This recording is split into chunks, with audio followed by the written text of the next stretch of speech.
Habla su hermano y amigo capellán Dr. Rey Delgado de la Iglesia La Nueva Bendición. Y hoy quiero hablarles, aprovechando que estamos en el mes de oración en nuestra iglesia, sobre el poder de la oración en tiempos de pandemia. Me ha tocado el tema de la pandemia, de cómo orar en estos tiempos. Y la realidad es que no hay formas que podamos hablar y cambiarla, sino que utilicemos siempre la misma fórmula que nos dejó Jesús. El apóstol Pablo, en Primera de Tesalonicenses, el capítulo 5, versos 16 y 18, hace una descripción maravillosa de la voluntad de Dios para nosotros con la oración. Y dice de la siguiente manera: en el nombre del Padre, del Hijo y del Espíritu Santo, estén siempre alegres, oren sin cesar, den gracias a Dios en toda situación, porque esta es su voluntad para ustedes en Cristo Jesús.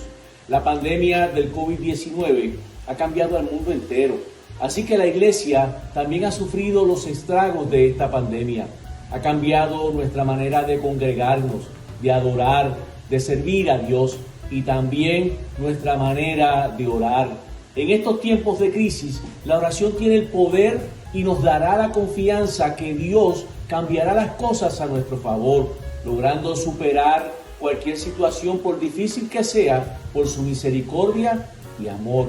No importa, escuche bien, no importa lo que enfrentemos como iglesia, las puertas del infierno no prevalecerán contra ella. Escuche bien, el poder de la oración en tiempos de pandemia siempre será la única forma de acercarnos a Dios para obtener su protección, no importa si tenemos al COVID frente a nosotros.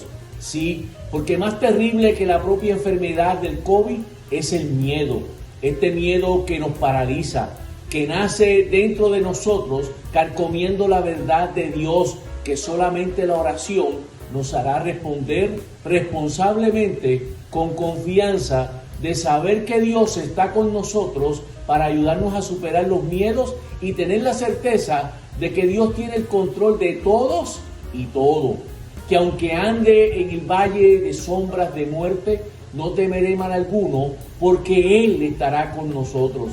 El apóstol Pablo, como lo dije en el texto base, escribiendo a los tesalonicenses, les dice: estén siempre alegres, oren sin cesar, den gracias a Dios en toda situación. Escuche bien, en 3 simples pasajes por separado, nos da una descripción de la voluntad de Dios. 1, que estemos siempre alegres.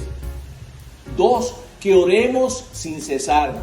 Y 3, que demos gracias a Dios bajo toda situación, incluyendo aún en los tiempos y en las crisis de la pandemia. Porque esta, escúcheme bien, porque esta es su voluntad para con nosotros en Cristo Jesús. Solamente la oración es la manera de escuchar a Dios y saber su voluntad. Es como único la conoceremos. Sí, me escuchó bien, es la única manera de escuchar a Dios. Porque la oración no es solo hablarle, sino que hay que dar tiempo para escuchar la voz de Dios. ¿Qué quiere Dios decirnos? Donde además la oración es el único lugar para sentirnos seguros y protegidos, que al pedir su misericordia superaremos esta crisis sanitaria. Bien, lo expresaron y coincidiendo en un mismo pensamiento el sacerdote Oscar Arturo Vallejo, párroco de Jesús de las Misericordias, como el pastor Edgar López Beltrán, pastor general del Tabernáculo Bíblico Bautista de Israel Central, hablando ante el cuerpo médico de su país bajo esta pandemia, cuando expresan lo siguiente: la oración no tiene fronteras ni límites. Indistintamente del lugar o situación en la que nos encontremos, la oración será trascendental. Por lo tanto, tiene la virtud de generar unidad en una sinergia de voluntades, a pesar que estemos separados, pero somos capaces de formar una fuerza creando una medida positiva. Eso lo hace solamente la oración de fe.